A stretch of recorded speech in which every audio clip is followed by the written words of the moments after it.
Hello and welcome back to the Nexus Gaming Series. Hope you're having an excellent night tonight. I will be your caster this evening. I am the Crushinator, and tonight I have the pleasure of bringing you this Division C East matchup between Zirconium League and Phoenix Rising Diamond.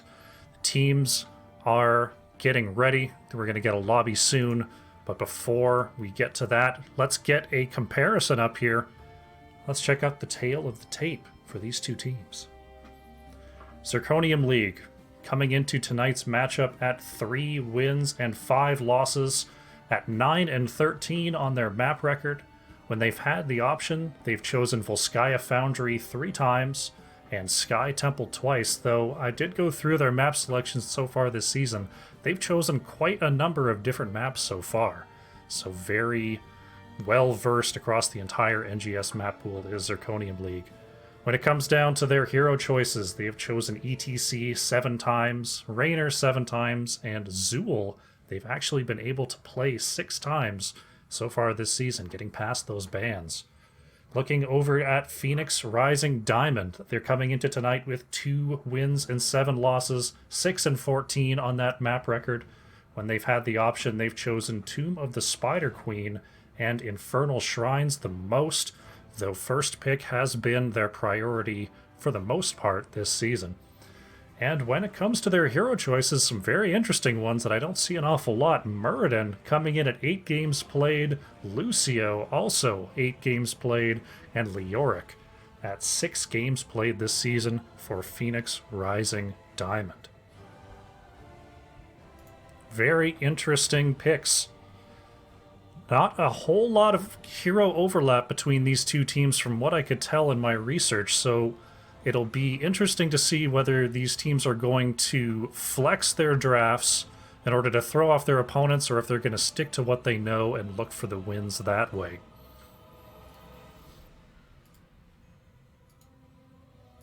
We're just getting our lobby set up here. Getting ready to go into map number 1. Make sure everything is all good. Looks like it. Fantastic. Just waiting on Phoenix Rising Diamond to enter the lobby, and then we can get started. First time you've seen the Stinger transition? Oh, I love this. They gave me all the assets and I was so excited. I've got the big intro video. I've got the Stinger.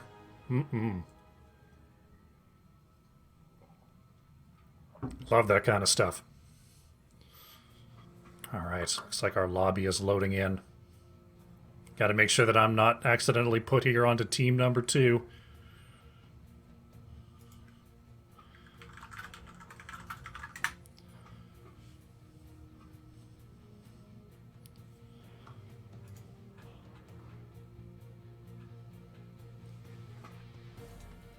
Fantastic.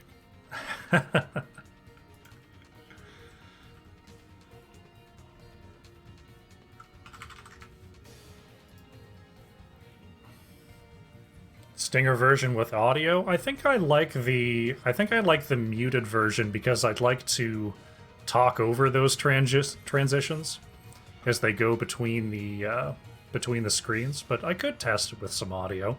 Maybe just a little bit of light audio in the background wouldn't be too much. Would be interesting for sure. Alright, we've got 2 teams in our lobby. We're so close, we're almost ready to go into game number 1 here. Got some Phoenix Rising Diamond fans here in the chat. Some fun little emotes I'm seeing here. Phoenix Rising, we've got the whole deal. Phoenix Rising Esports, that's awesome. I like it. Some home team enthusiasm. Even though technically Phoenix Rising is the away team today. Definitely some fans flocking into the opponent's stadium. Oh my goodness. I don't know, my analogy's falling apart real quick.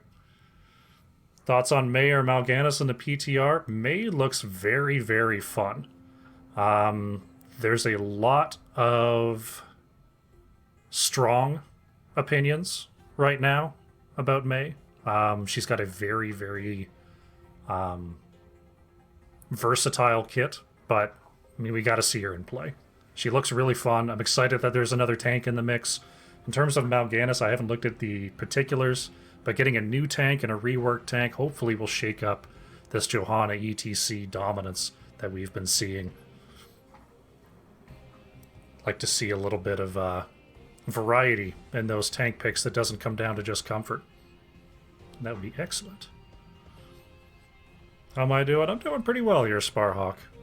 It's been a weird start to the week for me, personal-wise, but I'm excited to get into the cast. The last couple of my casts have been mysteriously rescheduled, so I'm excited to get back into it. Thank you for the follows pre-game here. Let me just let them know whenever you are. So teams know I'm ready, and we can get here into game number 1. All right, got one team ready. We've got the caster ready. Is team 2 ready?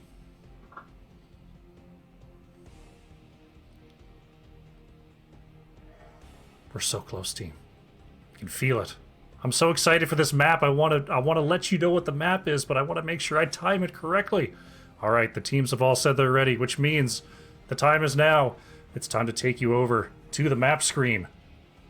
Zirconium League, being home, did call the flip and won the flip, choosing map pick, not first pick here. Zirconium League then proceeded to ban out Infernal Shrines and Volskaya Foundry, and then Phoenix Rising Diamond choosing to ban out Towers of Doom and Dragonshire. Zirconium League, having the map pick, is taking us to Braxis Holdout for game number 1. A map often banned down in my home division of D East. Not often played in the NGS in general, but we're going to Braxis Holdout for game number 1. The teams have forgotten which one of them is supposed to start the draft, but we're about to get going. Here we go. It's booting up right about now. Come on. Hit the button. You can do it. I want this draft. There it is. Braxis Holdout. Here we are, and here we go. Braxis Holdout brought to you by Zirconium League, meaning that Phoenix Rising Diamond is going to get pick number 1.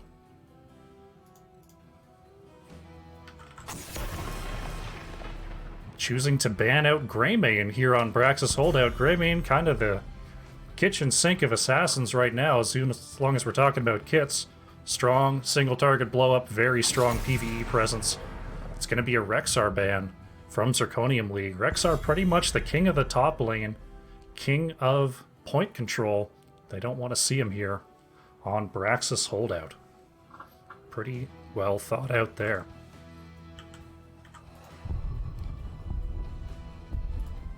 As I update my player names. There we go. Perfect. Thinking about a second ban here for Phoenix Rising Diamond. It's going to be Raynor. They want to control that PvE assassin, that auto attacker. They may have some info here on Zirconium League on some preferences, because they've got 2 very similar heroes banned out here. It's actually going to be a Sergeant Hammer ban from Zirconium League. Really, really choking down those auto attack assassins. Not going to be a whole lot of those left here. We'll see what each of these teams can pick up.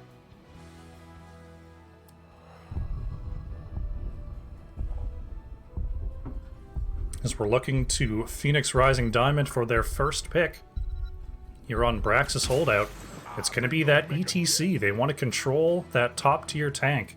Johanna is open. I'm wanting to make sure the ETC is in their favor. Nicely done there by Phoenix Rising Diamond. ETC just all around a great tank. Great at controlling a point. We're actually going to see a Probius alongside the Johanna for Zirconium League, snapping that up very early in this draft. No surprise, Probius. They want them to know that it is being played right now. Wow. Did not see that coming from Zirconium League. How will they respond? Is it going to be a solo lane Probius, or is it going to be a 4-man Probius? They're going to respond, Phoenix Rising Diamond that is, with Stukov and Tassadar. Stukov, another great one to follow up ETC with that Silent Zone and the slow. Tassadar, fantastic wave clear right now. Great at separating teams with that wall. Got a nice little comp here built up. What will Zirconium League ban out? What do they think is going to pair with this triple coming out from Phoenix Rising Diamond? They're going to ban out the Ragnaros, so still controlling that top lane. No Rexar, no Ragnaros to be found. And we're going to see Anduin banned away for Phoenix Rising Diamond.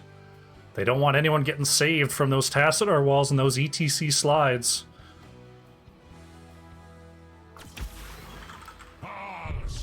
We're going to see a Leoric as well as a Deckard come out from Zirconium League, so it's looking like Probius will be in the bottom lane. Interesting setup here for Zirconium League.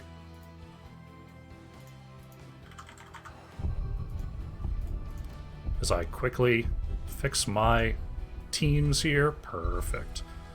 The final two picks coming in for Phoenix Rising Diamond are going to be Vala and Malthael. Vala actually one of the better heroes, the more winning heroes for Phoenix Rising Diamond so far.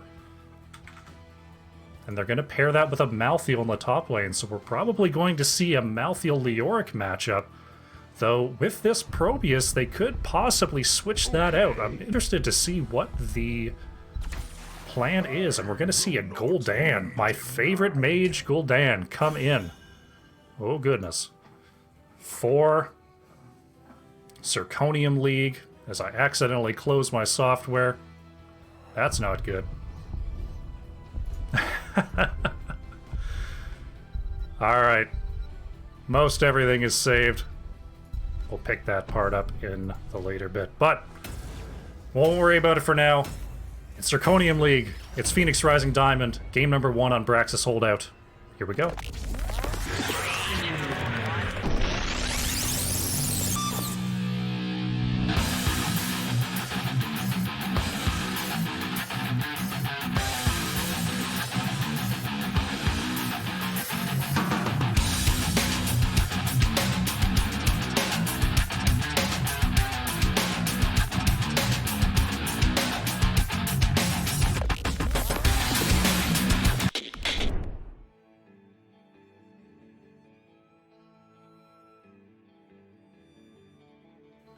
All right.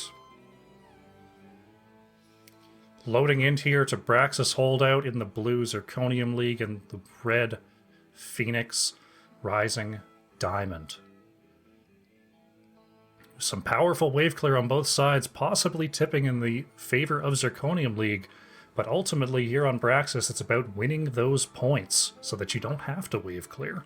So we'll see which team can position around those spots better. But here we go, loading into Braxis Holdout. On the left is going to be Zirconium League with Shadonis heading to the top lane on that Leoric. It's going to be Dead On playing the Johanna, Umbob on Deckard, T-Lems, I'm going to go with T-Lems, is on the Dancing Probius, and a Weathervane playing that Gul'dan. And on the right side, Phoenix Rising Diamond, Fane heading to the top lane with that Malthael. Geozaris will be playing the Vala. Northern Touch on the ETC. Dropped Baby is going to be on that Tassadar. No, on the Stukov, and Shogun Misa will be on that Tassadar. Let's get into game number 1. Do I do the polls for the chat vote? Not so far. I might look into it, though, as we see Probius dealing a little bit of damage to ETC in that smoke there. Probius going to do a really good job of controlling the vision around this top spawn.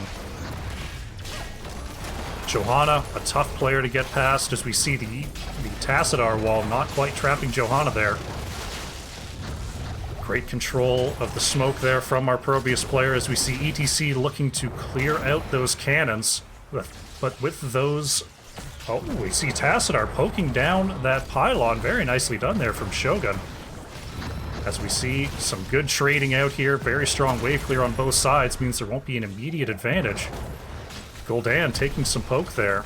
here in the opening seconds, but a big Deckard root doesn't quite hit that ETC. Great Iron Skin from Johanna, negating the ETC slide. Shogun in a bit of trouble here. Manages to scoot on away before Dead On could lock him down. And the scuffle continues here in the bottom lane. Meanwhile, in the top lane, Leoric and Malthael going to be duking it out there. That matchup is going to mostly be around Leoric's positioning and whether he can land those slows and those W's for sustain. Shogun Misa taking some more Probius damage here as the pads become active here on Praxis Holdout. So far, Phoenix Rising Diamond controlling this point. Tassadar putting out that wall to make sure they control the point as Malthael controls that point as well, and they're going to get some progress here on these beacons. Right now, Johanna looking a little low, going to need those potions from Deckard to get back up. Geozaris has actually taken a lot of damage from Gul'dan, manages to vault just on the other side of that corruption, not taking the full triple hit there. Leoric managing to wrestle back that top pad, but Malthael will take it back very shortly here, as it looks like Phoenix Rising Diamond can get some more progress, some very early leads here on this beacon. Both teams coming into level 4 as I remind myself to put those talents back up. Oh, Shadonis in a little bit of trouble. Can find that fadeaway, not quite. Oh, going down below 100 health as we see the battle continuing here in the bottom. Vala in a little bit of trouble. Can they catch the Johanna? No. Zirconium League unable to take back the point. Some very nice Malthael play in the top and some great zone control in the bottom by Northern Touch. Means a very early Zerg wave here for Phoenix Rising Diamond. Leoric with a whole lot of wave clears, but it's going to have to be careful around this Malthael as we see Probius heading on up with a very, very strong wave clear, taking out those Hydralisks. So this will get the front wall, but not much else. As we see Johanna holding down the fort here in the bottom lane, as the 4-man push from Phoenix Rising Diamond. They want this bottom wall as well. They got to be careful on hitting this Johanna too much, though, because they're drawing tower aggro. Johanna actually going down. A very nicely placed silent zone from Stukov. Means Johanna goes down. That's a lot of missed XP here for Zirconium League, unless Gul'dan can swing around and pick up this wave. And it's going to be both fort walls from this very early objective from Phoenix Rising Diamond, but a big Deckard root comes out. ETC trapped on the wrong side of it, but enough health and armor to scoot on out of there. Gul'dan working on those stacks, already at 19 out of 40 here at the 4-minute mark. Here we see the Leoric and Malthael continuing to battle it out here. Leoric going to be at a bit of a disadvantage with the sustain coming out from this Malthael, and with no wall to retreat to, this could be trouble for Shadonis. Gets underneath the fort. Fane will have to back off, but Leoric taking a whole lot of damage there as we see the rest of Phoenix Rising Diamond working on that bruiser camp, while Zirconium League wanting to push in these Hellbats. It'll be a quick clear here for Phoenix Rising Diamond as Zirconium League moves towards the bruiser camp of their own. Malthael doing a great job of pressuring out this Leoric. Having a wall here and Leoric not having a wall is a huge advantage for Malthael in that solo lane. So we see a 4v1 push, that Johanna doing their best once again to stop this push from Phoenix Rising Diamond, but with a Gul'dan coming in and the rest of the squad, they're going to have to be careful with their poke here, getting about 30% of the health on that fort down. But with the 4v4, the crazy wave clear coming out for Zirconium League, there's not a whole lot. Oh, we got to slide onto our Johanna player once again. The Iron Skin is out. Will it be enough? 400 health, 200 health on that Johanna, managing to get away. Just squeezing by that Tassadar wall. Almost another pick, even with the Iron Skin. The Tassadar really showing that value here on Braxis Holdout. This push from the Bruiser camp, Fane will have to give up a bit of beacon progress until that camp is cleared, though with that fort wall still intact, that camp should go down very soon. Oh, Weathervane taking a whole lot of damage with that Tassadar Q, but managing to get out, saving with those Deckard potions. Gul'dan escapes with his life, will have to back though. As we see a duel over this top shrine, Leoric did go down there, so it'll be Phoenix Rising Diamond with that top control, and they're going to get some more progress onto these beacons. Working on this bottom fort, very nicely done here by Phoenix Rising Diamond, almost a full level ahead. Focusing on that Gul'dan, a great silence and slow there from Stukov, but Weathervane will manage to get away. Now, Probius was going to the top lane just to visit, but with Leoric back on the point, let's see how this battle goes. I think the sustain from Malthael might be just too strong for this Leoric. It's going to be a close one. Malthael actually having to head over to the lane for sustain here. Will they manage to get out with the globe and with the lane? Leoric could be in some trouble up here. Didn't quite calculate for that lane to be there, and Shadonis will go down again to that Malthael. Leoric almost having Malthael, but unfortunately the timing on the lane was such that Malthael could get that self-healing. But we do see a full collapse here from Zirconium League. Does Fane see it coming?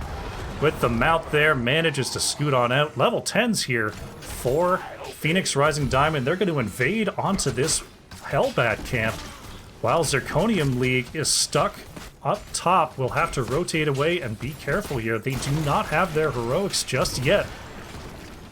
Getting that camp steal, meaning that you're denying that experience over to the side of Zirconium League. Gul'dan taking some damage there, but a very nice, oh my goodness, a huge wombo combo with ETC, Stukov, and Tassadar takes down the Probius. Johanna managing to get away with that Iron Skin once again, and we have a huge push in the bottom lane from Phoenix Rising Diamond. Dead on taking a bunch of damage there from that Stukov, but level 10s here for Zirconium League. Phoenix Rising Diamond's going to have to be a little bit careful on this push, as we see once again Malthael now having that last rites. Leoric is having all sorts of trouble in that top lane, and ults will only make it worse. We see Decker getting pressured out, but it will be Tassadar that goes down first. Probius just too slippery for our Tassadar player, and on the retreat is Phoenix Rising Diamond, though this progress already too far along, and it will be another 100-0 Zerg wave for Phoenix Rising Diamond. Shadonis just having all sorts of trouble versus this Malthael. But we see a huge wave here in the bottom lane coming in for Phoenix Rising Diamond. Will that wave clear be a little bit too much? They're going to be pushing onto this already damaged keep wall. Tassadar a little bit behind here, will meet them at the wall. The Null Gate is out, is going to do some good damage to that wave, preventing the escape. Null Gate goes down, and the wave has met the wall. Johanna gathering up and stunning the members of Phoenix Rising Diamond. The wall is down, the Zerg wave is heading onto the keep, but it is mostly defeated already. They're going to do what they can to get some damage onto this keep, but with a wave clear of Zirconium League just so strong, really nullifying out these waves. It's been the non-objective pushes that have got the most done. We see Leoric once again falling to that last rites from Malthael in the top lane, losing out on some experience up there, and we now have a 13-11 lead as Phoenix Rising Diamond looking to move on to the Bruiser camp of Zirconium League here, using that player lead and that level lead to bully the map. Very nicely done here. How are they going to extend their lead? Are they going to take this camp? Are they going to take top fort? Looks like they're looking for a possible gank here. Got 4 players in the bush. We've got ETC showing alone as the members of Zirconium League are coming down to investigate. Will they follow the ETC bait? Sliding away from the Deckard is ETC. Black Hole is out, as is the Tassadar wall. Shadonis in a bit of trouble here. The silence comes out, interrupts the Deckard ult. That's huge for Phoenix Rising Diamond. We're going to see Leoric going down first, followed by the Johanna. A very, very timely silence zone. That Deckard, stay a while and listen, was about to drop, but Stukov denying it with the silence. Very nicely done in that team fight.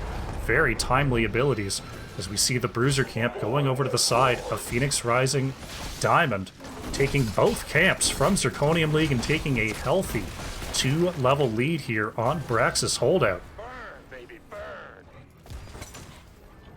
Now we're going to see a push in the bottom lane. Deckard caught out by the Tassadar. Can the rest of Phoenix Rising Diamond catch up? It doesn't look like it. Deckard is going to slip on out of there. Beacons are powering up. 25 seconds. Will we see Zirconium League make any adjustments here? Leoric having all sorts of trouble in the top lane. Are they going to work on a rotation? Are they going to have a switch? They're going to have to figure something out, as that top lane has been owned by Malthael all game long. Another Bruiser camp going over to Phoenix Rising Diamond. Heading over to start their Hellbat camp as well, as the beacons are now live. Malthael once again controlling that top camp. Leoric actually rotating down to the bottom lane, looking for a possible surprise engage. The rest of Phoenix Rising Diamond actually moving to the top lane, looking for a big push onto this structure. Will Zirconium League answer with a push of their own? Yes, they see it coming, and they're going to push onto this fort wall as well. And the rest of Phoenix Rising Diamond actually pushing onto the top keep wall will force some backs here. Looks like they're not going to back, they're just going to ride on up. They're going to get this wall down. Our Phoenix Rising Diamond, they see that Zirconium League is off the map. Northern Touch actually caught in some Probius zones, takes a big hit there. Deckard Sleep does land, the fear is out, and that is Tassadar going down, but a counter mosh pit is out. So many low health bars here as we see Tassadar, ETC, Johanna, Deckard, Leoric, all down. There goes Gul'dan. Can Probius escape? It looks like Probius will manage to escape for now, as it is a 4-for-2 trade.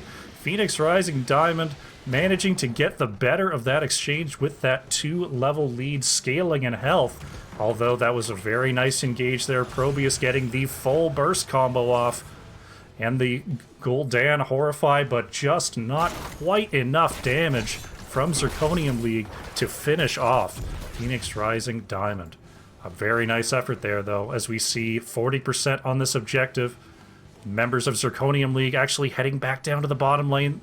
Do they see them in this bush? Fane catches Leoric there, but without Tassadar and ETC, they're going to have to be careful. Malthael caught in the Entomb, but a huge black hole! That's Johanna, that's Deckard, that's Leoric, all going down. A massive combo there, using the Entomb against them.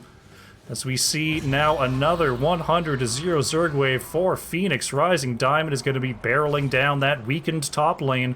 Half health on this keep, 17 seconds on the 3 dead members of Zirconium League. This could be trouble. Could this be a game-ending push? They're going to have to be careful in this defense. We see Probius setting up the null gate. Phoenix Rising Diamond looking to get this keep down as quickly as possible before the wave clear of Zirconium League can come online. Malthael looking to shark around in the back, get some flank there. We see Probius gets caught by the ETC. Can the movement speed get him out of there? Yes, the trait popped, and Probius will get away. But we see Leoric having to back up there. The Deckard ult is out. But it will be Leoric going down. Gul'dan still there with the wave clear, looking to take out this Vala, but there goes Johanna. The wave still healthy as this core is down to 20%, and there it goes. Phoenix Rising Diamond with a deciding victory here on Braxis Holdout. GG.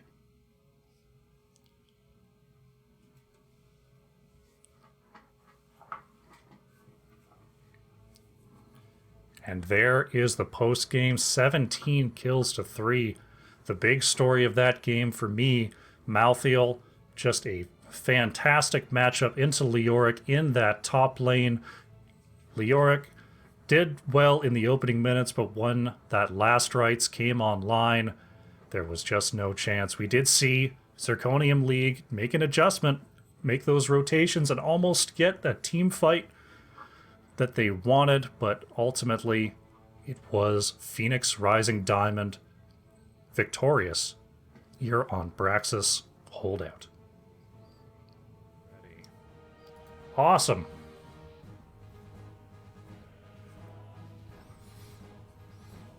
Alright, looks like we're about ready to go. It'll be Battlefield of Eternity game number 2. I'll remind you of the maps in just a moment. Looks like the teams are ready, so I'm going to bring you over to the map screen in anticipation of the draft. To remind you of how we got to where we did, Zirconium League did win the coin flip, chose map pick, ended up banning out Infernal Shrines and Volskaya Foundry. It was Phoenix Rising Diamond that banned out Dragonshire and Towers of Doom. Zirconium League took us to Braxis Holdout on game number 1, but it was Phoenix Rising Diamond that came out on top. And here, Zirconium League will take us to Battlefield of Eternity. Let's get into the draft. As we see once again a Greymane ban coming out for Phoenix Rising Diamond. That looks like a scouted ban with a Greymane. We'll see if they choose to ban that Rainier again, though those bans do make a whole lot of sense here on Battlefield, as we see Sergeant Hammer once again banned out by Zirconium League. Will we see the Rainier ban? There it is. We're going to have the Rainier ban. Now, being Battlefield, we did see a Vala come out from Phoenix Rising Diamond. Could that be the choice from Zirconium League? That Vala now 4-5 on the season for Phoenix Rising Diamond. Could that be worth a ban here, or do they have something else in mind? Let's find out.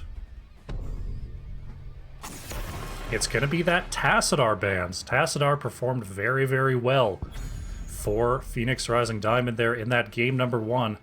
They don't want to see it here in game number 2. And once again, it'll be Northern Touch picking up that ETC in that first position. Choosing not to value the Vala enough for first pick, I think that's a good choice. There are other race heroes available, but there's really only one elite Tauren chieftain. You gotta pick him up. If you're not playing him, why not? He's fantastic. Now, Zirconium League with their first 2 picks are going to see the Johanna once again, and they're going to choose the Li Ming this time here on Battlefield of Eternity. Li Ming, very strong poke hero. If I can type Li Ming into my software, that would be amazing. Awesome. All right. Once again, thank you all for the follows. I appreciate the support. We're going to see a Stukov picked up for Phoenix Rising Diamond. Once again, going with a very similar draft here. And there's that Vala from Geozaris. We might see a very, very similar draft here from our teams. We have the Stukov pick as well. Incredible. So, Zirconium League, the ban is theirs. They've already taken out that Tassadar possibility. We saw the Malthael in the solo lane. Do they want to get rid of that option again? They are going to get rid of that Malthael. It was a bully there.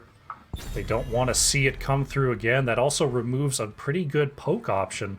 And with Li Ming already on their side, controlling that poke is a good idea. Once again, the Anduin ban for Phoenix Rising Diamond. No Tassadar walls this time, but still getting people out of that CC chain can be a problem. Umbob choosing to go onto the Rhaegar this time, leaving Deckard behind. Let's see what they're going to pair with that. We're going to see the Lunara come out for Weathervane, so that will be their race hero here on Battlefield of Eternity. Li Ming also pretty decent with the poke, but Lunara's sustained damage and poison hard to pass up here on that Immortal. Now with their last 2 picks in the draft, Phoenix Rising Diamond, they've got their healer, they've got their main range, they've got their tank. They've got to find a solo laner here. It's going to be a Mephisto and an Artanis, so investing even more into the race is Phoenix Rising Diamond, and Mephisto, very, very strong poke mage right now in the meta. So, Artanis is the top lane matchup. What will be the response from Zirconium League? It's going to be a Deathwing here on Battlefield of Eternity. Deathwing not fearing a whole lot of different heroes in the matchup. Artanis not able to do a whole bunch to Deathwing in the early game, so we could see a better matchup in that top lane. Alright, the table is set. Zirconium League versus Phoenix Rising Diamond. Can Phoenix Rising Diamond take number 2 and the domination? Let's find out. Here we go.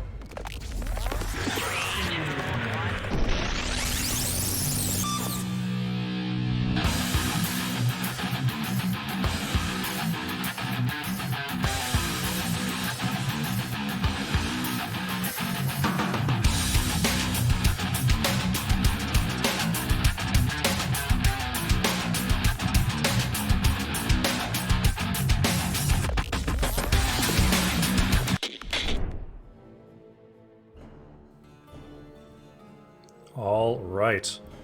Here we are loading into Battlefield of Eternity. Coming in on the left-hand side in the blue is Zirconium League. We're going to see Dead On playing that Johanna. A Weathervane is going to be on Lunara. Umbob on the Rhaegar. Pet Wolverine will be playing the Li Ming, and it will be Shadonis on that Deathwing.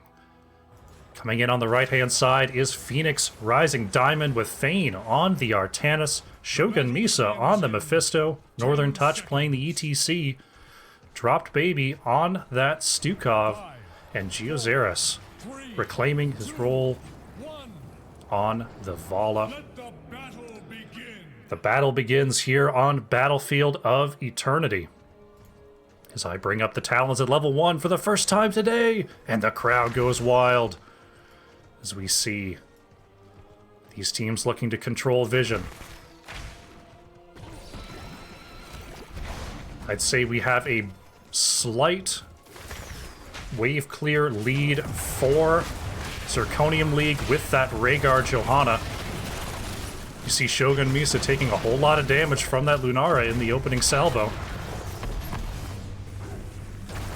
The idea for our two teams is to hopefully get a pick before the objective comes up so they can control that bottom camp that will be spawning at 1 minute. We see Deathwing and Artanis doing some work here in the top lane. Artanis will have a little bit of trouble with this until he has some wave clear on his side at level 7. ETC sliding on out of there as we see a blind onto Geozaris, and the wave clear from Zirconium League proving to be very good here in this matchup on Battlefield of Eternity. Fane is going to have to be a little bit careful in this matchup, getting some poke when they can, but that Deathwing poke, very, very good there. We're going to see a very early pickup of this Shaman camp from Phoenix Rising Diamond. They may just be prepping this camp, but Zirconium League notices the missing and is actually going to work on this bottom siege camp with that Lunara, Li Ming, Rhaegar pressure. And I don't know if Phoenix Rising Diamond is going to get here in time to contest. ETC sees it, will not be able to slide onto the point on time, and we see an early Shaman camp pickup for our red team. This camp will help Artanis push into this lane a little bit and get some poke damage onto our Deathwing player, though without that Shaman camp pushing during the first objective, that will mean that Zirconium League will have less of a split objective in either clearing that Shaman camp or working on the point. We'll see if Artanis can get some value out of this early push here. Baiting the lane under the wall is the Deathwing, as we see Johanna having a bit easier time controlling that space without the Tassadar ruining their day. Some very nice bans from Zirconium League, as we see the Shaman camp is now picked up for Zirconium League before the invade can happen. Zirconium League just slipping around the map. Phoenix Rising Diamond just a short step behind them. Tight macro play, making sure they don't fall behind here. Both teams at level 5 as these Immortals spawning in the north-south positions. Phoenix Rising Diamond, Geozaris taking a big Li Ming orb there, working on the race for the meantime. Can Johanna get onto that Vala, managing to chase away Phoenix Rising Diamond, and the defense is here for Zirconium League. Artanis looking to get some extra damage onto the Deathwing, as we see a full 5-player defense for Zirconium League. Fane actually in a little bit of trouble here. Caught out by our Johanna and goes down to that Lunara slow. That slow really deadly versus the melee heroes of Phoenix Rising Diamond, and the switch is made. We're going to see Li Ming, Rhaegar, and Lunara working on this race as ETC doing his best to defend. Geozaris getting chased away by the Deathwing and Johanna here on the bottom part. Both Immortals actually fairly close here as we're going to be moving into race positions. Actually see Johanna and Deathwing not doing a whole lot of race damage, instead going to disrupt the race of Phoenix Rising Diamond. Deathwing using that Cataclysm to get on out of there. Will the race be enough? It's actually going to be Phoenix Rising Diamond winning that race. That wasn't the outcome I was expecting with the Johanna blind being there, but that Vala Q build, so strong with clearing this Immortal. It's going to be Phoenix Rising Diamond with that first objective. As we see Deathwing and Artanis duking it out in the top lane. This objective with shields already gone. They're looking to really just get this front wall, and that's about it. Shogun taking a whole lot of damage from those towers. A new patch hasn't landed just yet. Those towers still are angry at heroes. And with the front wall gone and the objective taken, both teams will reset here. Both at even levels here at 7. Can Phoenix Rising Diamonds quickly steal this bottom camp before we see Zirconium League respond? Li Ming has backed, so getting onto this camp is going to be difficult, and a nicely timed steal there by Phoenix Rising Diamond picks them up that neutral camp. We're going to see Artanis looking to steal this top camp. Can Deathwing sniff out where Artanis is? Getting the wave clear. Artanis choosing to get rid of one of those Goatmen, as we see ETC actually sliding into the bottom lane, hoping to find a Lunara pick there. Umbob taking a bunch of damage there. There goes the Mephisto once again with those cooldown reductions, and actually Vala taking out our Li Ming player with a very aggressive vault. Nicely done there from Geozaris to find that pick. And now with a camp and a 4 versus 3, they may be looking to get this fort taken down. Northern Touch looking to slide onto the Johanna. It looks like the wave clear might be just a little bit too strong on the side of Zirconium League. Shogun Misa is being targeted every time he blinks in, so there's only so many times he's going to be able to do that. A good defense here from Zirconium League. As we see Deathwing has sniffed out the location of our Artanis player. This is going to be a tough duel here for Deathwing, though has gone into that Destroyer form. Can Artanis manage to avoid enough damage? And it looks like Deathwing is going to have to retreat. This is where Artanis really starts to come online with that follow through, with that shield surge. Will now start trading into Deathwing much more favorably. As we see a full commit onto the race here for Phoenix Rising Diamond. Zirconium League just now coming up for the defense, but already the race is finished. The halftime show is procced, and now it is a race for level 10. Both teams here on level 9. North-south positions once again for these Immortals, and it looks like both teams want to work on that wave clear. They want to get level 10 before the next engage. It looks like we've got a bit of a collapse onto our Deathwing player. But Deathwing, with that wall still intact in the top lane, manages to scoot on out of trouble. And Mephisto actually getting taken down, was working on that bottom wave clear. Gets collapsed on by Zirconium League. Both level 10s are here, but with Mephisto down, it looks like Zirconium League may get a chance for a little bit of immortal damage. A 4v5 defense is still doable. Oh, Vala actually stepping up right into Zirconium League and getting absolutely blown up there by the Li Ming. That's going to be a tough loss as we see Zirconium League now pressuring into the top Immortal. Looking for a quick engage swap there is Artanis, but missing the Prism. Trying to get onto the Lunara, those slows deadly for our Artanis player. Needs to get auto attacks off to proc those shields. Here comes Deathwing into the backline. We're going to see Artanis going down to that Lunara poison. Shadonis looking to spread around as much fire as possible as we see Rhaegar and Lunara turning their attention onto this Immortal. Vala looking to sneak in as much damage as possible, but there is Deathwing for the catch. Vala really pushing for this Immortal. Shadonis is going to have to use Cataclysm to get out of there. Johanna with a quick blind. Is this race going over to Phoenix Rising Diamond? No. It'll be Zirconium League, and they're looking... Oh, Mephisto is on top of our Deathwing with 20 health. Deathwing is going to go down. Johanna could be next. The Iron Skin is just in time, and they're going to find the counter kill onto our Vala player. It's a 1-for-1 trade here, with the Immortal going to be pushing top lane for Zirconium League. These fights really going back and forth here on Game 2 between our two teams. For now, nobody's soaking the bottom lane as both teams are committing their full force onto this top Immortal. It looks like, once again, it's going to get that fort wall and not much else. Deathwing back in the fight here, sending down those Skyfalls. ETC not quite finding the slide onto our Li Ming, taking a lot of poke damage. Artanis gets the swap in. There's the engage that they were looking for. Blind is out, does not catch the Lunara, though. We see a mosh pit from ETC, and Artanis is going to go down. Iron Skin is spent by Johanna, but the chase not quite there. Mephisto's cooldown's just a little bit late, but forcing Zirconium League back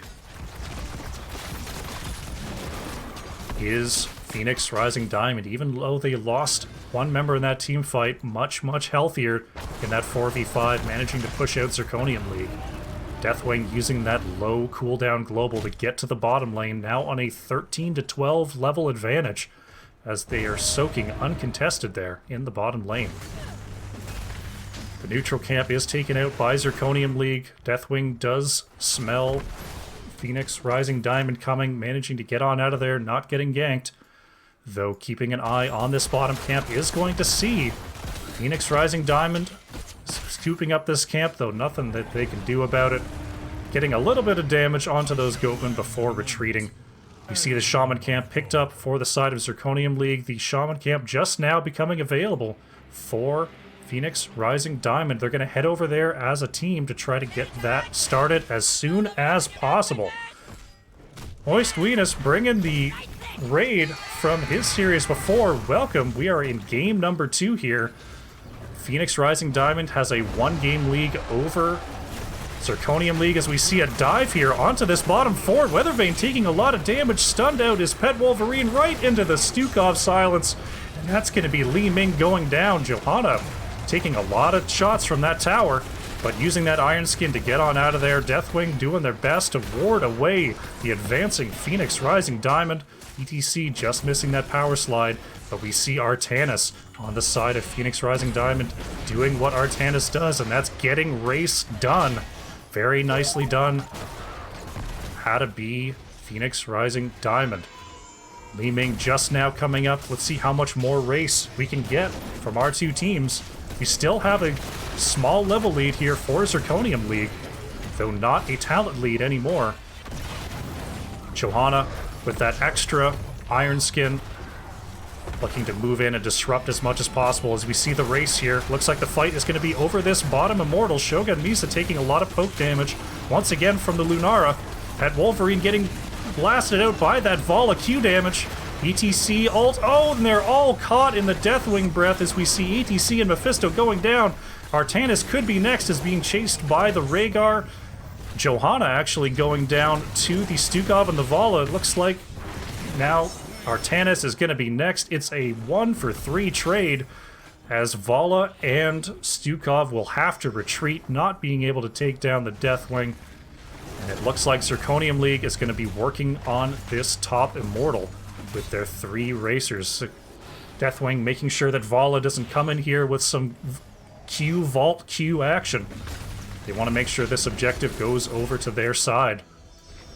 Deathwing sees them coming. Can he stop this Vala from dealing the damage that they need to deal? That's a lot of race here, but it looks like it's going to be just too late. Zirconium League is going to pick up this Immortal, and it will be barreling down that top lane.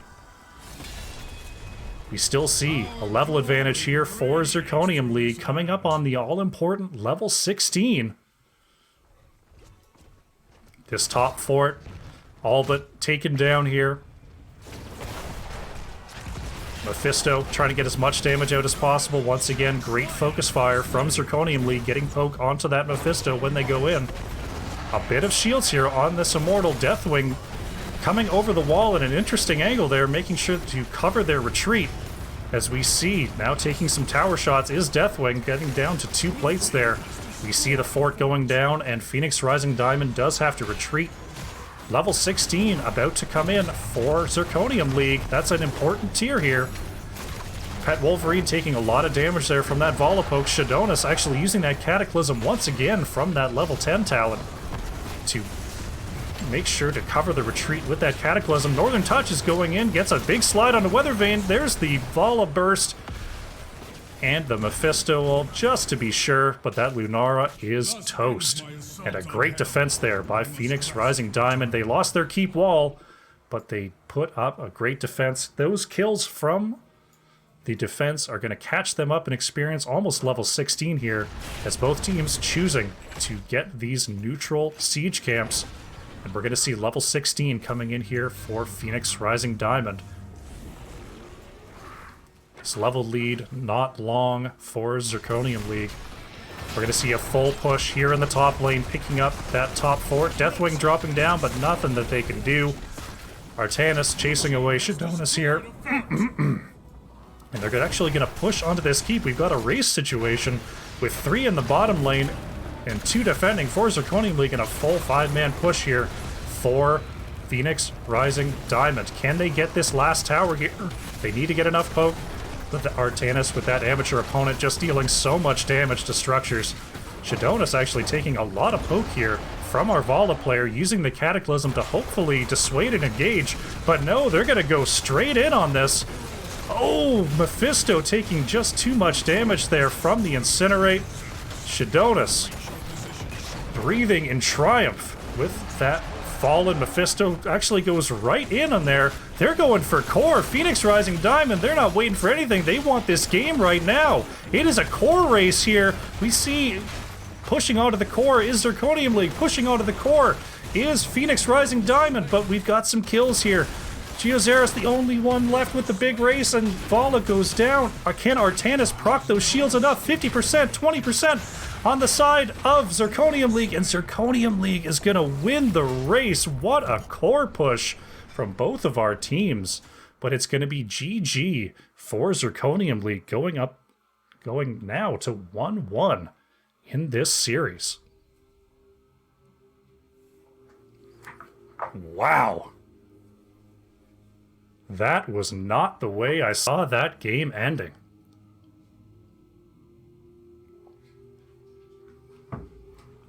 Both teams taking advantage of the vision, pushing in the bottom lane, waiting to see if the other team would blink first. But ultimately, it was the strong defense and the big push from Zirconium League coming out ahead with less than half a core's health to take game number 2 here on Battlefield of Eternity. We saw 13 kills to 6 for the side of Zirconium League. We saw Deathwing dealing a whole lot of extra AoE damage with that Destroyer form. Vala got a lot of work done on those Immortals. Mephisto with a bunch of poke and a bunch of wave clear, but ultimately the race from Zirconium League just too much to handle. Alright, teams are getting ready here. Looks like we're about to get going.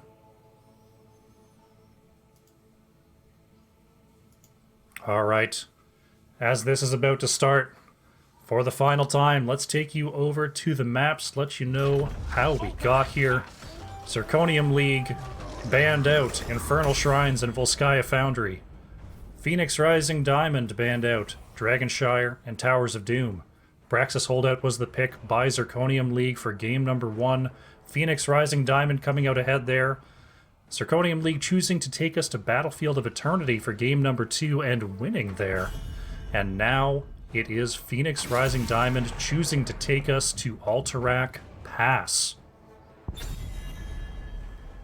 Let's take you over to the draft already in progress, as we see Zirconium League once again banning out that Malthael. Phoenix Rising Diamond for the 3rd time, first banning that Greymane. wanting nothing to do with the leader of the Worgen in this series. We're going to see the Tassadar banned out once again by Zirconium League. Will we see the Raynor ban? Will they stick to the strategy? It's actually going to be a Zool ban. A good, thoughtful ban here on Alterac Pass. Zool played a lot by Zirconium League, and actually we're going to see Dead On steal that ETC pick from Phoenix Rising Diamond. Already a wrinkle here in our game number 3 draft. What will be the response from Phoenix Rising Diamond? They're going to go ahead and say, you want to take my draft? I'm going to take yours. Northern Touch grabbing that Johanna, Geozaris grabbing that Li Ming.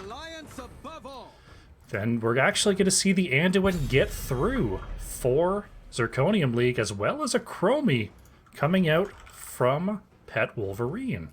Interesting pick here, Chromie. There are a lot of walls around those objective points that Chromie can hide and poke from. And we're finally going to see what looks like Lulu coming in for Umbob is going to be playing that Anduin. Deathwing will be banned out by Phoenix Rising Diamond, wanting nothing to do with the aspect of death who terrorized them in game number 2. Zirconium League, the initiative is theirs. What will they ban out? Johanna, Li Ming are showing for Phoenix Rising Diamond. Deckard, a likely combo with those two. Instead, they're going to ban out that Vala. Will Phoenix Rising Diamond respond with the Deckard? Do they have that Stukov in their back pocket once again? Let's see what they're thinking. They've got to answer an Anduin this time, and they've got to answer a Chromie. Will they stick to their... Will they stick to their guns, or they got something else cooking here? It's going to be a Tychus coming out from Shogun, and Rhaegar, played by Drop Baby.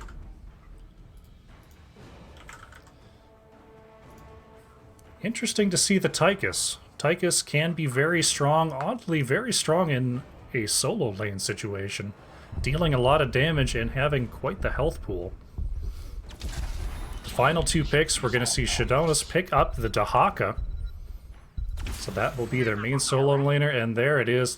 Tlems coming in for Weathervane will be redeeming the Probius play here on Alterac Pass, and Fane is going to pick up Zeratul. So that could lead to a bad day for our Probius player, as well as Chromie. We'll see if he can get around those time traps. So, game number 3. Zirconium League has 1 win. Phoenix Rising Diamond has 1 win. They're going to duke it out here on Alterac Pass to see who takes the series. Let's go.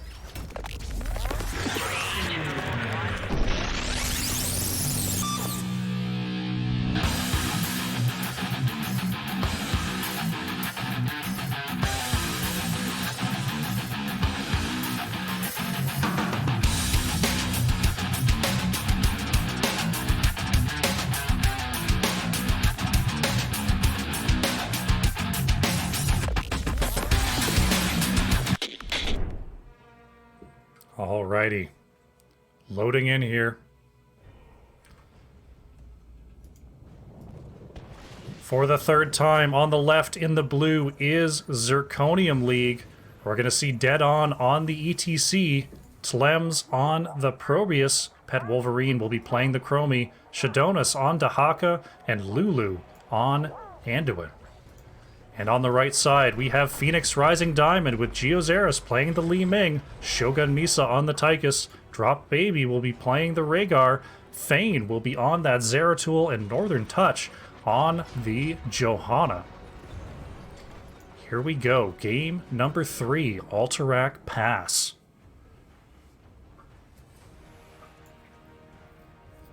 See Probius setting up around this bottom vision, making sure there's no flanks here from our Zeratul player. Wave clear. Pretty good on both sides. We do have that Rhaegar Johanna wave clear that was so effective in game number 2. Iron Skin popped out. We see Shadonis taking a lot of damage here from our Tychus player. That could be trouble. Tychus going very aggressively, not finding the kill onto our Dahaka player. So we see Li Ming going to be working on those installments from Probius. As Zeratul heading to the top lane, Tychus going to be dealing with our Dahaka. In the bottom lane, Shadonis is going to possibly have some trouble into that Tychus with the percent damage coming out from the Marauder. Meanwhile, in the mid lane, 3v3, the camps are up. We see Rhaegar heading back to start this camp. Getting these timings down is very important here on Alterac Pass. The quicker that you get these camps, the sooner you can get a second wave of those camps as the first objective spawns. So getting those as quickly as possible, very important on this map. Tychus actually coming around the other side, scouting out this camp here from Probius and Anduin. Anduin is actually taking a ton of damage and is going to go down to Tychus. A cheeky little invade there. Can he get out in time? ETC not managing to hit the slide Shogun. The very nasty little play there, but Probius still able to pick up that camp. As both camps will meet here in the center. Redeem some water has been called.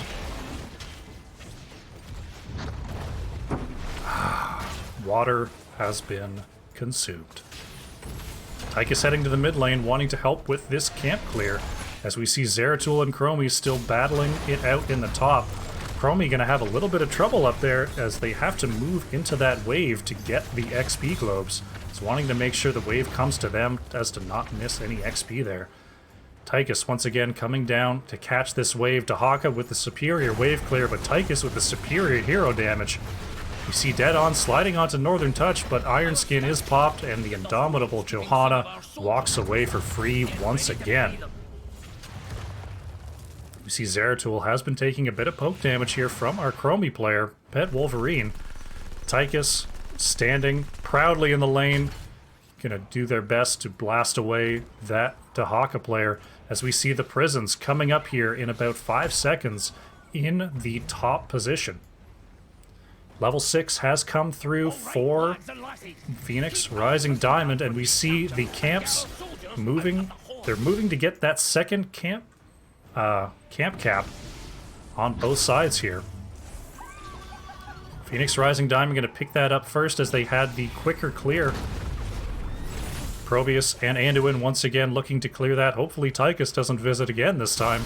Both teams wanting level 7 before they get onto this objective. Dahaka able to burrow in to join the fight here. Tychus will have to come the long way, but Shadonis once again taking half a health bar from a quick trait touch from Tychus. As we see Phoenix Rising Diamond possibly looking to come up here onto this Chromie. A short level 7 advantage here for Phoenix Rising Diamond, though it will be quickly claimed by Zirconium League. And there it is, level 7 for both teams, and it looks like we're going to have an engagement on the side of Zirconium League here. Tychus able to jump back before ETC can land that power slide. ETC now in a little bit of trouble here, as Rhaegar was taking a lot of poke damage from the Chromie. It looks like Northern Touch could be in a bit of trouble here. Iron Skin is down, but there goes Johanna. Geozaris is actually grabbed by the Dahaka. A great drag by Shadonis makes that 2 kills for the side of Zirconium League. Fane looking to deal as much poke damage as possible, though the healing throughput from Anduin means that that will be healed up quite quickly. As we see Tychus retreating to the top lane, getting that level 8 for their team, and oh no! Zeratul actually getting caught by the ETC power slide. Some great focus fire from Zirconium League. Very, very nicely done. As we see Phoenix Rising Diamond looking to capture this camp once again. 8 more seconds until Zirconium League can do the same, but it looks like the objective going to be captured here for Zirconium League. Let's see how much value they can get out of this initial objective push. This mid tower already down here thanks to Probius. Bottom lane and top lane fort walls still intact. Zeratul looking to get some damage onto Probius. Once level 16 comes online, that Probius is going to look a lot more tasty for Fane. As we see the objective now pushing Dahaka alone in the top lane. Chromie looking to battle against our Tychus player in the bottom lane. Zeratul is now responding to Dahaka in the top. As we see this push here. Oh, and Tychus actually taking out Chromie in the bottom lane. Shogun showing no mercy at all on this Tychus. There goes Probius once again with the very strong wave clear, managing to get out with that trait pop. The objective working on this well, but will go down quickly here, as level 10s are actually online for Zirconium League, quickly followed by Phoenix Rising Diamond. Wow, very nice Tychus play here from Shogun Misa, really showing what that extra auto attack damage can do. We see the Draken Drill Laser coming out for Tychus, getting as much siege onto this bottom tower as possible. But Chromie is back. Shogun's going to have to be a little bit careful there. Chromie's damage is nothing to sneeze at either. Looking for ETC in that mid lane, but managing to slide out with no issue. Zeratul actually taking some extra poke damage from Shadonis here. Will have to back and restore that health. Shadonis was looking for a cheeky little drag there, couldn't quite get it. But now Rhaegar working on the camp on the side of Phoenix Rising Diamond. Zirconium League did pick up the camp on their side as well.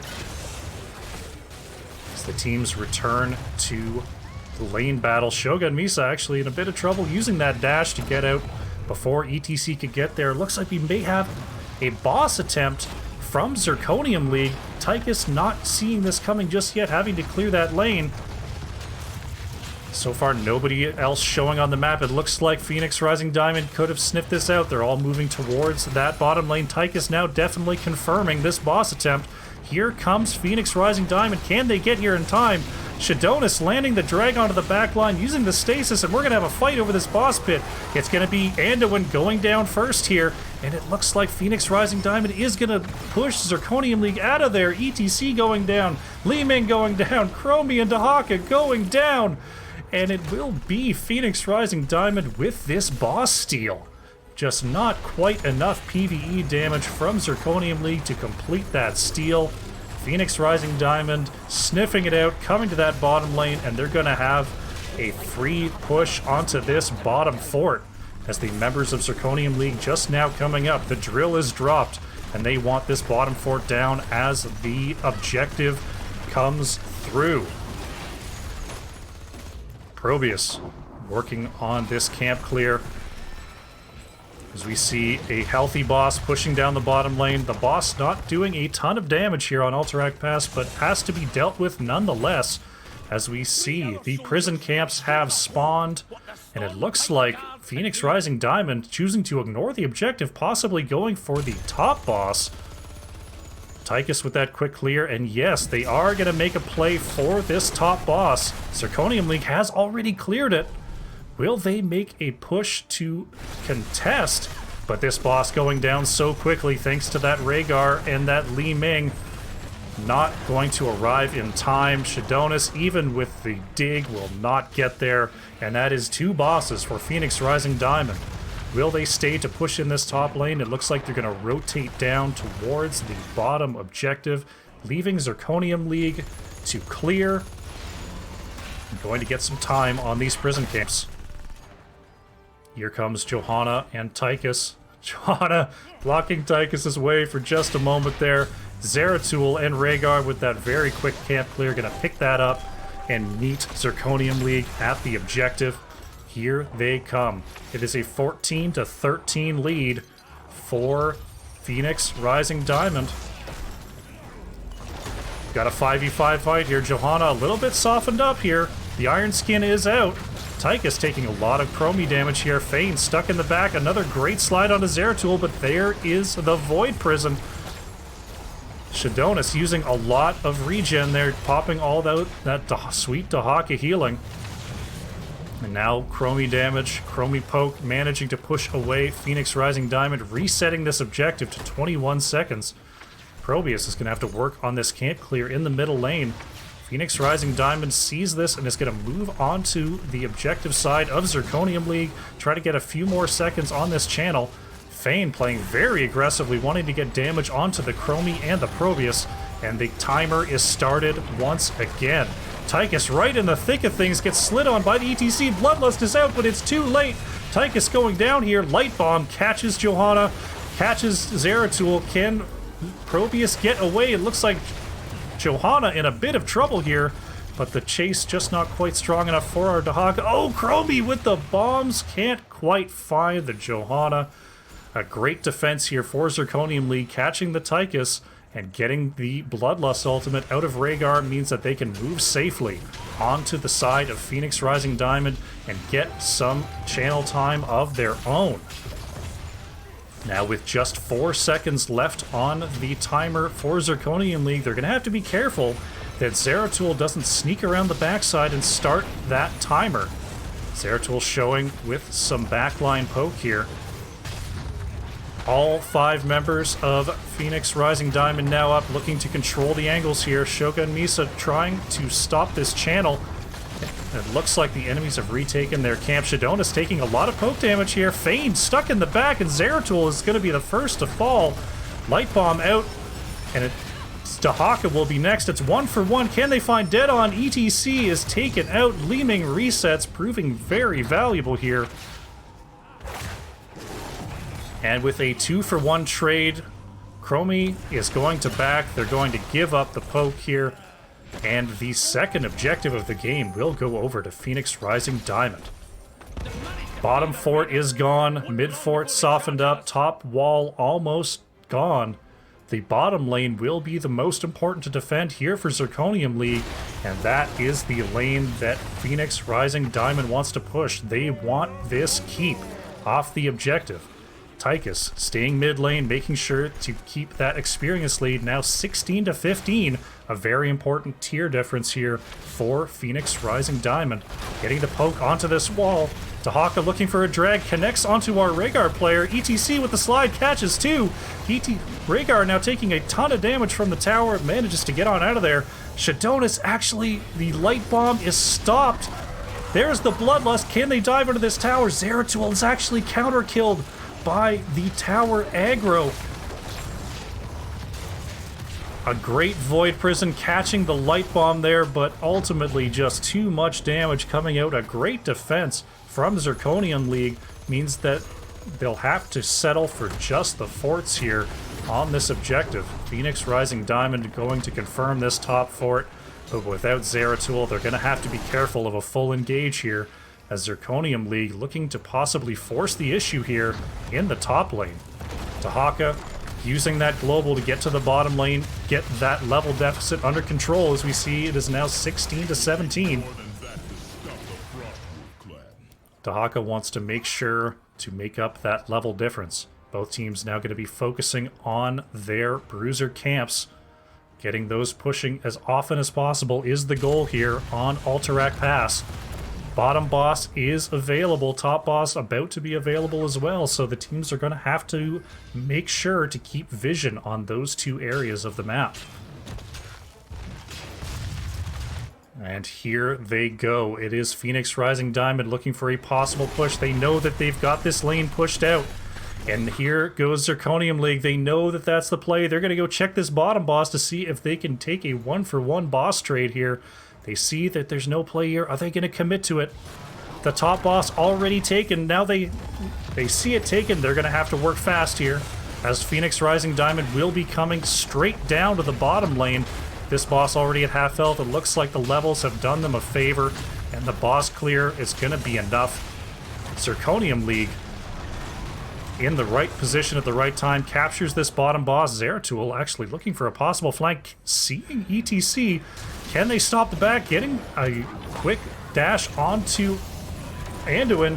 A great Void Prison there. Oh, Li Ming's abilities do connect. The Light Bomb is out. Is that enough? No! Anduin taken out by the Zeratul. A great catch there. The boss clear was fast enough, but the retreat was not. And now we've got to push onto this bottom keep. But with the prison camps coming up, Phoenix Rising Diamond choosing to value the objective here, though this boss is still alive in the bottom lane, down to half health, and without a wave to capture it, that wall will take that boss down with relative ease. Anduin down for another 17 seconds here.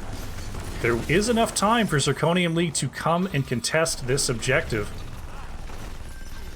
They'll have to be patient. They'll have to make sure that level 20 is not taken by Phoenix Rising Diamond before they get a chance to engage here. Johanna looking for a pick here. Pet Wolverine taking a lot of damage there from Geozaris. And they're actually going to go in. Anduin is not quite here yet. This could be trouble for Zirconium League. Not knowing the Anduin is not with them, though. That's going to be Phoenix Rising Diamond retreating. But with an opportunity to get level 20 here, we could see a 2-level difference fight with Storm Talents for Phoenix Rising Diamond. They're going to pick up their back camp. That's a nice pile of experience. Just another wave or two, and they should be at level 20 here. That's a big problem for Zirconium League. Level 20 is now coming in, and Zirconium League is going to have to retreat, make sure the lanes are covered, and make sure they don't get collapsed on by this extra powerful Phoenix Rising Diamond squad. Oh no, Chromie has been found by Zeratul in the back line. That's going to be a lot of damage going on to Pet Wolverine, but Anduin with a great save there. Shogun going straight onto the back, actually getting caught by the ETC. The cleanse there to stop the light bomb, but there goes Tychus. Dead on, could be next though. The mosh pit goes out, and it's going to be Chromie down. It's ETC going down. Shadonis is in a tough spot here. Bloodlust is popped. Can Shadonis get on out of there? The tunneling claws going straight into the Void Prison. Could Fane get the big cleave? There goes Probius. Shadonis managing to get on out along with Anduin. A really hectic fight there. But it was the level 20s from Phoenix Rising Diamond that managed to win the day, losing Tychus with the very, very aggressive vault there, but managing to catch up and get that clear. Lulu gonna have to be a little bit careful. Our Zeratul is looking for a quick pick under this keep. As we see, the Raiders are gonna be barreling down all 3 lanes towards the keeps of Zirconium League. Probius still down for another 25 seconds. We may see a quick push onto this core. Mid-keep is going down here.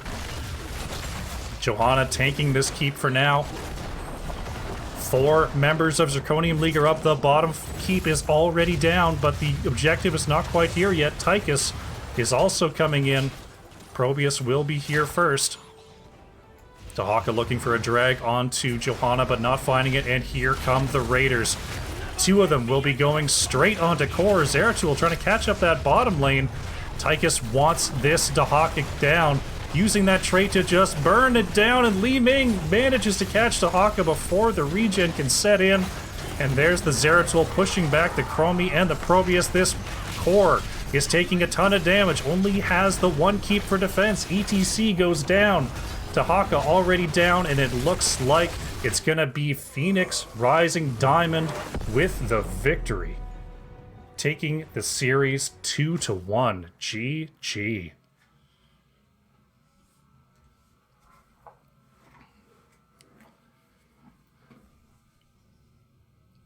And here we are, Phoenix Rising Diamond showing their map knowledge, showing their game plan, and Shogun really showing what he can do on that Tychus.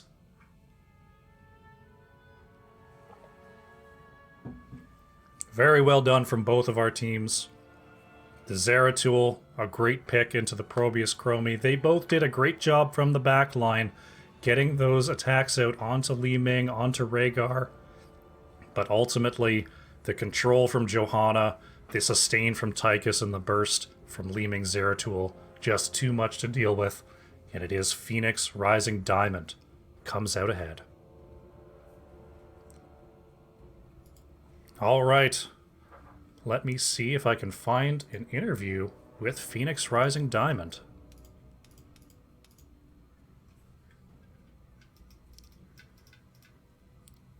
As I send out a whisper.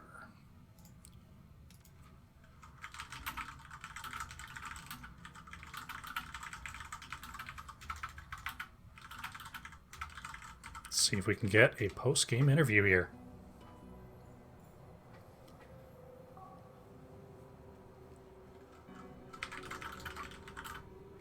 them know where I'm at, and we should have someone here shortly.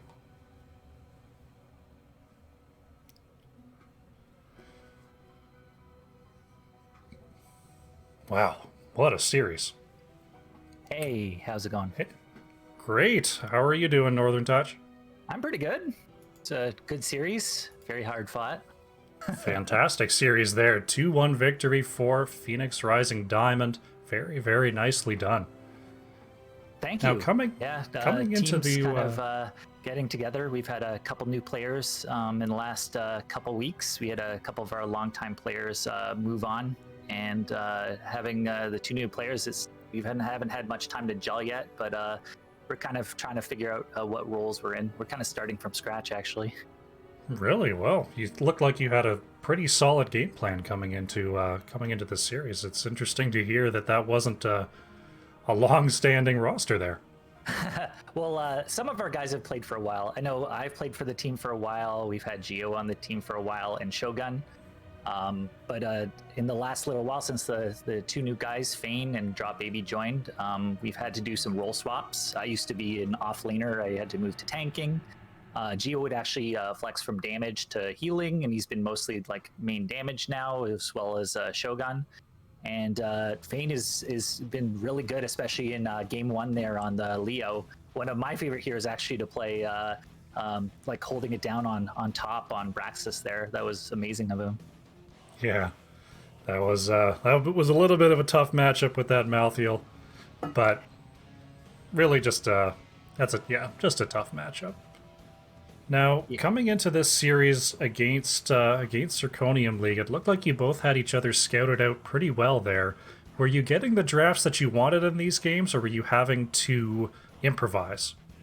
Well, I mean, I know for Zirconium, we did a bit of scouting. I know they like to play Probius a lot. Well, definitely a lot more than most teams, and a lot of Zool, and they had some main damage dealers that we were looking at as well, and kind of tried to play around them in draft. But generally, we were also trying to get the guys that we like to get. I mean, typically like the TASs and the ETCs and the meta tanks as well. So it was really good that Fane actually joined the team, because we've been able to be really flexible. I'm sure there's some games actually where our healer will be a tank, I might be an off lane, and Fane might be on Zero Tool and do some crazy damage, especially into comps like that last one where there's a few more squishy targets to hit. Yeah. It was a very nice draft coming out there in game number 3. Before we talk about that game number 3, I'm interested in game number 2 there, that final core push. It looked like both teams were looking for just making sure. It was kind of like a game of chicken. You're both barreling down the lanes and you're going, they're not backing yet. I guess we'll keep going. Oh, they're not backing. I guess we'll keep going. Did you think that last push was going to be the core push? So right before the wall, I think we tried to make the decision whether or not we're going back. We saw they were pushing and we were pushing, and we decided to go core because we thought we had more damage on our team, at least more direct damage. But I think as soon as that call happened, I think one of our damage dealers ended up dying, and then we pushed in, and I think we might have had like a better shot at the core if our Vala didn't die that last little bit. I think that was a bit on me not zoning and tanking for her.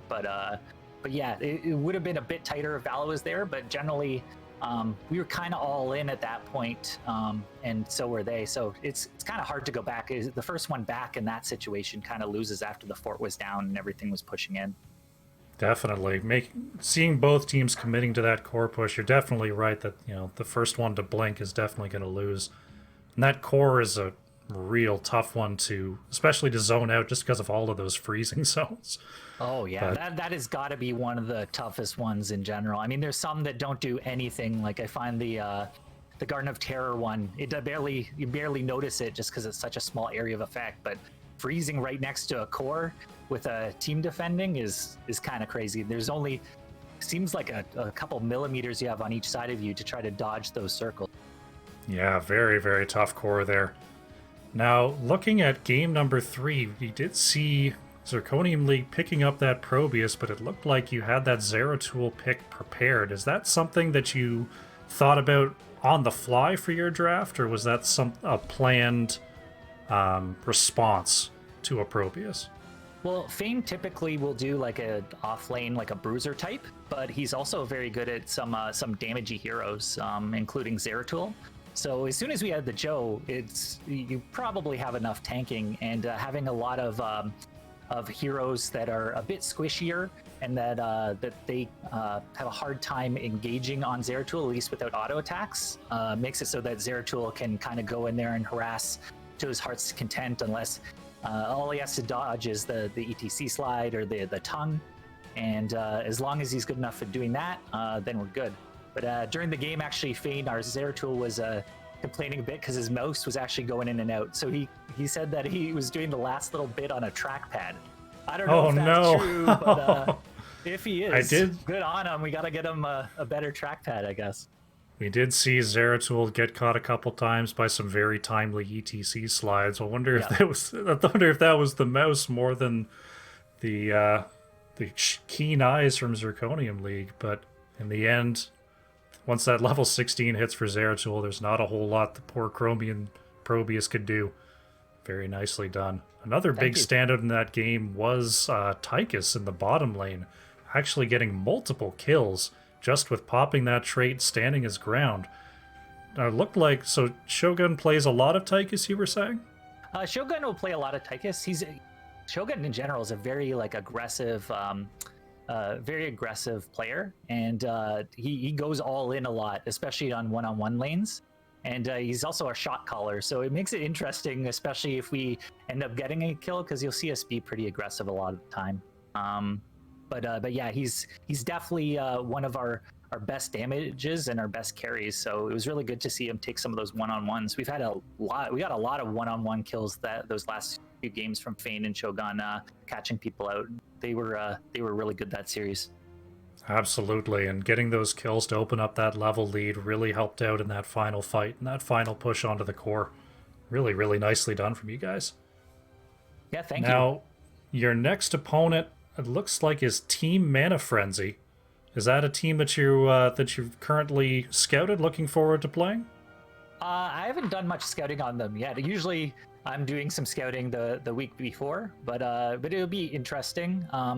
Like I said, typically it's kind of weird in a series like this. You're either countering what they're doing, trying to take out what they're doing, or you're trying to pick what you're good at.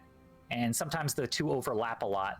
So we'll be looking to see kind of the heroes that they end up sticking to, and kind of the strategies they've done on past maps. It's hard without reviewing a ton of game film every week, but that's why we have great streamers like you coming in and casting these games. It makes it a lot easier to see the entire map and to hear somebody else's opinion while you're watching it. Oh, well, I appreciate that. Glad to do it. So, before I let you go, are there any shoutouts you'd like to make? Yeah, I mean, a big shout out to the rest of my team for coming together the last little bit. We're kind of feels like we're brand new, and we haven't had a ton of practice together, but it's cool that we're getting into it. Also want to give a shout out to the guys in my personal Discord server who've literally watched every game I've played this season, including probably on your stream currently or my own stream. So hopefully they're in there watching today. But yeah, thanks for everyone for watching, and thanks to you for casting as well, Crushinator. Well, I'm happy to do it, and we definitely saw a lot of Phoenix Rising hype in the chat today. Northern Touch, thanks for talking to me today. Yeah, thanks, man. Good luck in the rest of the series. Thank you.